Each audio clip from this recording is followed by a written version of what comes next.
Hey everybody, my name is David Morielli, and today we are talking about science and faith. So let's just jump right into this age-old issue. We're going to talk about different models of how science and the Bible relate to one another or how they don't relate to one another. And I'm going to talk briefly about what I find wrong in each of those models. We're going to jump into some biblical scholarship and talk about biblical hermeneutics. Don't worry, don't be afraid of that word. We'll jump into what that means. We're going to talk about ancient cosmology, and that's just a fancy word that means creation story, and how that affects the image of God motif in what we read in Genesis 1 and 2. Then how about all of this relates to modern science, and then I'll take some questions at the very end. So let's talk about these models. This has been an issue since Galileo, maybe even before that. The church seems to be threatened by science in a very perennial way. It seems like every time science has something new to say, the church, capital C, universally, gets uncomfortable or unsettled in some way. The first type of model I think is represented best by that is called the conflict model. So if you take the Venn diagram and you take those two circles and just separate them so that they're not touching and that there's distance between them and that anytime they talk to one another, there is conflict. Scripture disproves science. Science disproves Scripture. This is the conflict that we are all too familiar with. This gave rise to what is known as the separate magisterium model put forth by Professor Gould. He states that they don't have to be in conflict. They're still separate. They talk about different things. Science talks about truths and facts, and Scripture makes you feel good. Scripture talks about emotional things. This is all described well by Reasons to Believe. These different models that I'm going through. Reasons to Believe is an organization run by Hugh Ross. This is all taken from their organization because I think that they describe the models well. The next model is known as the fusion model. So that's if you take that Venn diagram circles and just plop them together so that they are one circle. Everything Scripture says can be validated by science, and everything science has to say can be validated by Scripture. These are our young earth creationist friends. It's not that they don't like science, it's that they see the conclusions of science differently. All of this has to do with different worldviews, which we'll get into once we talk about the different hermeneutics. And young earth creation is represented best by Ken Ham and his organization Answers in Genesis. So if you have any further questions about the hard concordance or the young earth creationist model, go to Answers in Genesis. After that, you have constructive integration. That is represented by the Venn diagram here, where there is significant overlap, and where they do overlap, they harmonize, and where they don't, they're just talking about different things. This is represented best by Reasons to Believe and Hugh Ross and that whole camp. This basically believes that we can have old Earth creation. That's fine. They have no problem saying that the Earth is really, really old. And they have their own scientific ways of proving Scripture. And they just don't think Scripture necessarily talks about all sciences. For example, there's not, how your microwave works is not in Scripture. But that everything that's in science does glorify God. And that everything that's in Scripture does not in any way refute science. Really important to this camp is that there's more creation text than just Genesis 1 and 2. That you can read through the book of Psalms. Job is often brought up that, if you read that God stretches out the skies, stretches out the heavens, this is validated by science and how the galaxies are all expanding. Lastly, about the constructive integration model, they view in Genesis 1 that each day represents a new era in Earth's history. So that these are really long eras, but distinct eras, as opposed to the fusion or hard concordance young Earth creationist model, which is that they are 6 literal 24-hour days about 6,000 years ago. Lastly, we have the complementary model. So if you take that Venn diagram and you separate them so that there's maybe just a little bit of overlap, but they're barely touching, this is the idea that they complement one another. They just don't talk about the same things. That there's nothing in the Bible that talks about science, and there's nothing about science that talks about Scripture or God. I personally don't like models. I don't like being pigeonholed to a particular set of thoughts. But if I had to identify as one, it would be most akin to the complementary model. But I do think that we can use science to glorify God, and especially if I'm coming to science with the worldview of a Christian, then when I see something beautiful, I'm going to give praise to God. And I think there's a lot of beauty in science and what science discovers. But the issue that I see with so many of these different models is their biblical hermeneutic or their biblical scholarship. I think it's an unfortunate reality that when we talk about creation and we talk about Scripture, that we're talking to scientists about it, and we're not talking to biblical scholarship. We're not referring to biblical scholarship, meaning what's going to be most helpful for us as we try to parse out, what's science and what isn't, and what's Scripture and what's truth, is we're going to need to talk to archaeologists who have discovered, their house layouts and what their culture might be like, and anthropologists who study those worldviews, and linguists who can understand the Hebrew language and its nuances and its significance, and those who can best represent the ancient worldview. Because if we are approaching Scripture with our own worldview, whether it's a creation text or it's the gospel, if we're reading it as 21st century Western scientifically minded people, and that's how we are approaching Scripture, we're going to have totally different conclusions than those of the original audience and who was originally written for. So I'm putting forth that we have to approach all of this conversation first with biblical hermeneutics. That word hermeneutics that I've used a couple times now just means your method or principle of interpretation. It is the study of the methodological principles of interpretation. This simply just means that whatever you bring to Scripture is going to determine what you get out of Scripture. And it doesn't just have to be Scripture, right? It can be art, it can be a photograph, it can be a song.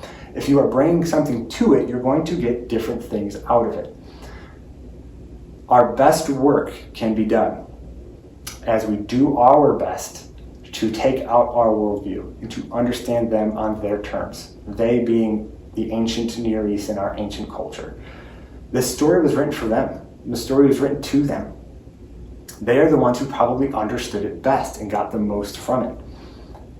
We should take them at their word. And so I find it hilarious, maybe ironic is a better word, that Ken Ham, who's a young Earth creationist, who believes that the Earth came about 6,000 years ago through 6 literal days, and Richard Dawkins, who is a zoologist, evolutionary biologist, kind of represents the new atheist camp, they have the exact same hermeneutic. They pick up Scripture and they're bringing their worldview to Scripture, and so they're getting very different things out of it. They just have their own biases that therefore lead them to different conclusions. Now, I'm not saying that anybody can approach Scripture without a bias. Everybody's going to have something.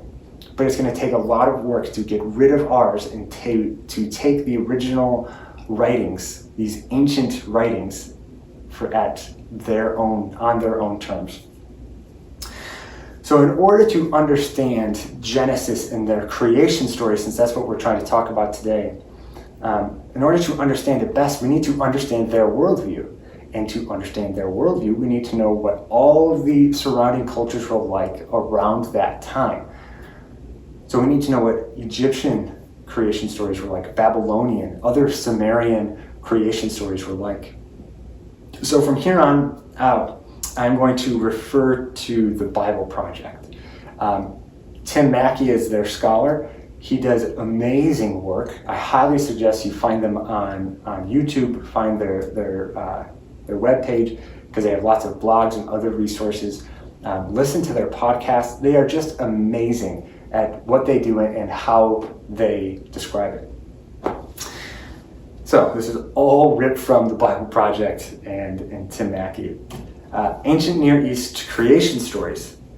There's a lot of writing here, but let me just try to walk you through it. In the Egyptian creation story, you have the Egyptian creators called Etum, or Nun, N-U-N, and it is represented by an unordered, watery substance from which all things emerge.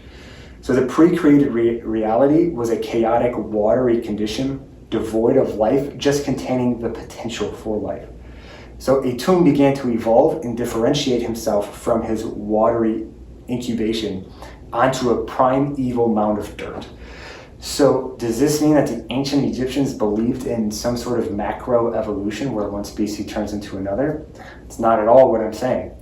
What I am saying, and what I think the Egyptian creation story is saying, is that this potential for life began to differentiate itself from its chaotic, watery surroundings and became more life, developed and emerged into more and more life.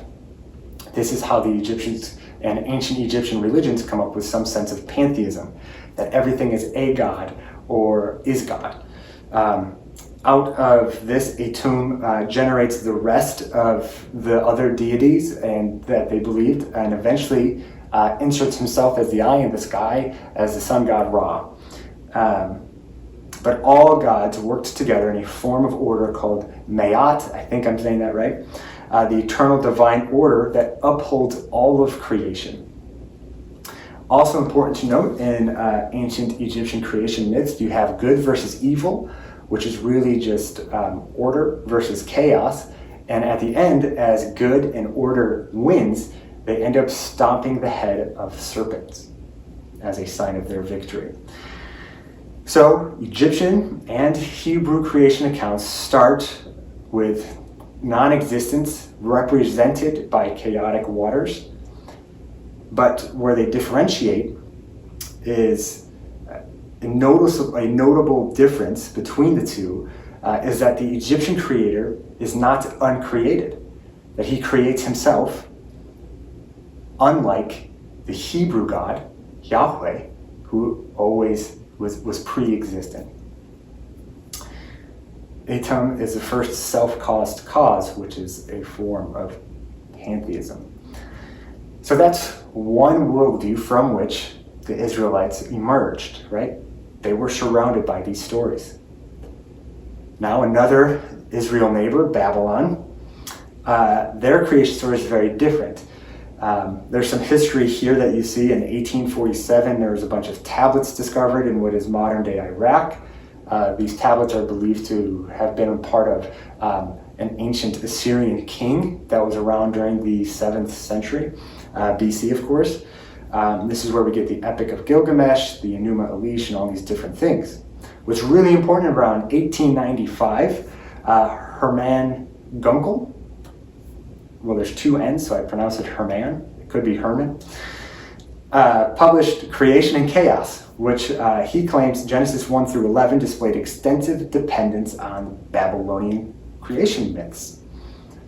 For example, there was creation begins with battles with the chaos water dragon, so there has to be chaos water in there. There's creation of humans from the dust. There's different flood stories, and that how even ancient kings lived to be thousands of years old pre-flood. Now here's what's really important about these creation stories.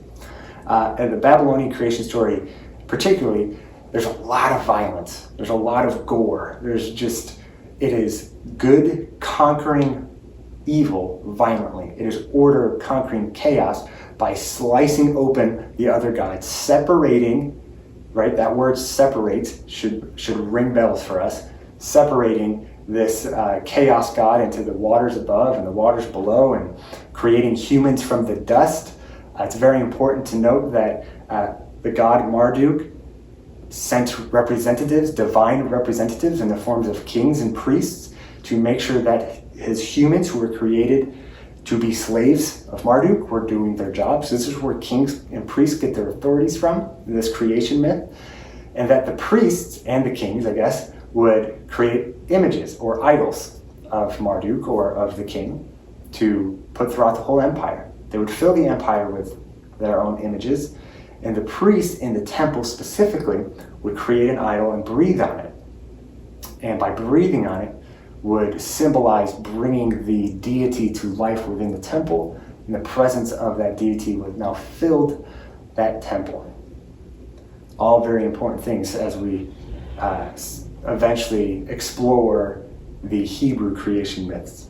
One last one that's important to note is the Sumerian creation story. Sumeria was a large range, so there's lots of creation stories that are just kind of summarized here. In Sumerian cosmology, again, that just means creation stories. Non-creation is a state of disorder, and creation is the process of the gods bringing order out of the cosmos. I'm going to read this quote here from Bernard Batum. Any stories that describe a pre-existent state portray a desert wasteland. Creation, therefore, is a process by which water was added to a barren desert, turning it into a fertile field. So again, this is to be separated from Egyptian and Babylonian creation stories. This is now a third creation story, where we start with a desert wasteland. At the center of such stories is Enki, I think I pronounced that right, the god of fresh underground water who makes the land fertile through the Tigris and Euphrates rivers. That really long name is the goddess of dry land who receives the waters and gives birth to plants, animals, and civilizations. Related to this motif are texts that depict animals and humans as emerging from the ground like plant. So, what do we do with all of that? It is important to note, it's not as simple as biblical authors just borrowing from these traditions. Rather, they comment on and transform them in a way that sets Yahweh, or the God of the Bible, the God of the Israelites, apart from other gods. They're not just taking their creation story and saying, oh, wait, this is how our God did it. They're not trying to be like the other creation stories. In fact, they're trying to be different. And so where we see differences, these things should leap off the page to us. Whether we are modern readers or original hearers, it is the differences that separate Israel. But wait, there's more. Now, this again is taken from Tim Mackey, who is a Hebrew linguist. He knows the ancient language. So his translation might be a little bit different than yours, but I love it. It says this is Genesis 1, verses 1 through 2. In the beginning, God created the skies and the land was wild and waste, and the darkness was on the face of the abysmal waters, and the wind spirit of God was hovering on the face of the waters. Immediately, bells should be going off because we know the differences now. This is God who pre-exists, doesn't just emerge, has always been on the scene, doesn't just develop onto the scene like the Egyptians, is distinct from the chaos, doesn't rise from within the chaos, again, still distinct from the Egyptians. The land was a wild waste, like our Sumerian friends. The darkness was on the face of the abysmal waters, these chaotic waters, make us think of the Babylonian creation stories. And the Spirit of God was just hovering above it. Not far away from it, but there. And then we know the rest. We know that God says, let there be light. and there's light. There's no violent conquering. There's no God overcoming the chaos. In fact, as we'll talk about here more in just a sec, the chaos still remains, doesn't it? In Babylonian and Egyptian cosmologies, the chaos, waters, and the darkness are a threat that the gods must violently overcome. But in Genesis 1, God is not threatened.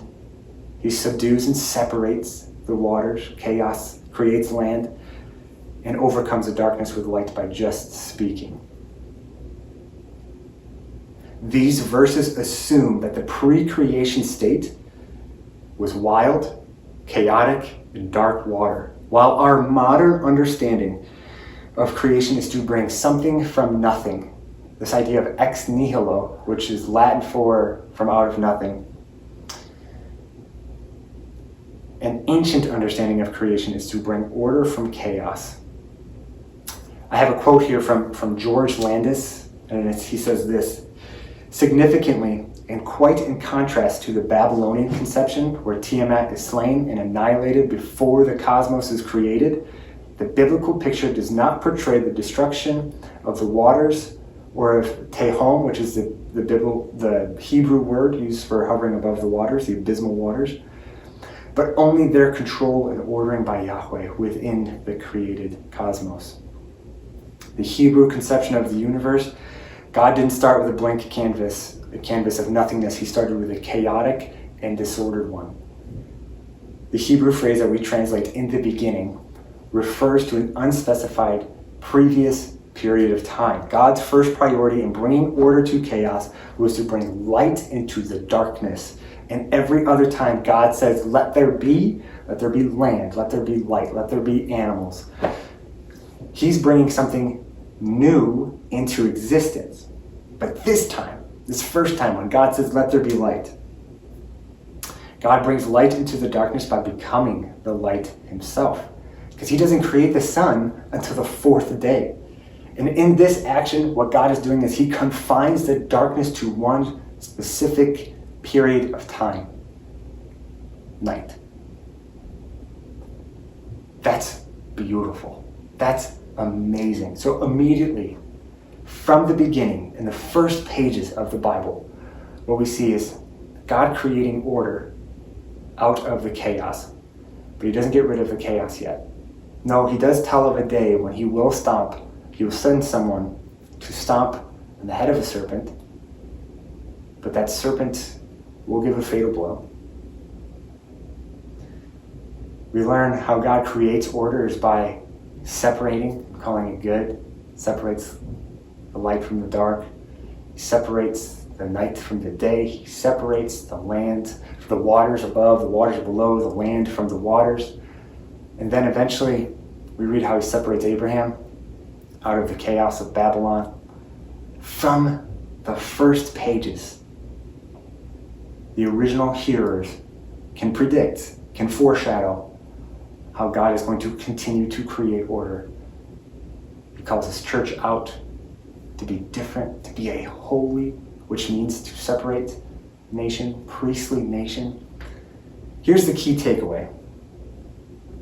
In modern cosmology, we think of existence simply as the existence of matter. In ancient cosmologies, existence is ordered reality. This is more of ex chaos than out of nothing. The biblical authors were never concerned about the origin of the universe. They were more worried about the origin of order. And really important to talk about is the image of God, because this affects the rest of the Bible. The story of the Bible comes down to what is the image of God. So, similar to how the priests in Babylon would create and craft the image, the idol within the temple, God creates his image. And then he tells us later not to create any images of him. He breathes on it, just like they would do in Babylon. And then he tells them to go and fill his temple, subdue and till the earth, have dominion over it. And that word dominion can also be translated, and I love this, as have stewardship take good care of it. See, what God is doing, he's sharing authority of his creation with his image. Unlike the Babylonian gods, where humans were just slaves to the gods. No, he's saying, do this with me, because I want to do this with you. So what does all of this have to do with modern science, the Big Bang? Does this have any comment on evolution? Quite frankly, I don't care. And that isn't to just flippantly dismiss science, no. To me, this gives us the freedom to trust science without having to worship it, to have a healthy amount of skepticism, which I would just call critical thinking around science. It's an unfortunate reality that in our country, everything is wrapped up in some sort of political agenda, and I do think we have to be wise as serpents, crafty as serpents when it comes to that. And we can still maintain being gentle as a dove. We can still speak the truth in love because, quite frankly, the creation texts do not speak about evolution or young earth creation. That to bring science into the text would actually to contort and twist and manipulate the original text. We can trust science. We don't have to worship it. This isn't it doesn't have to be a new idol of our day in the church. We can understand the creation text with more beauty, with more purpose. In fact, what I think we can do is create our own story. We can create our own myth right now that's different than the modern myth, that we come from nothing, that we're going towards nothing, that this is all aimless.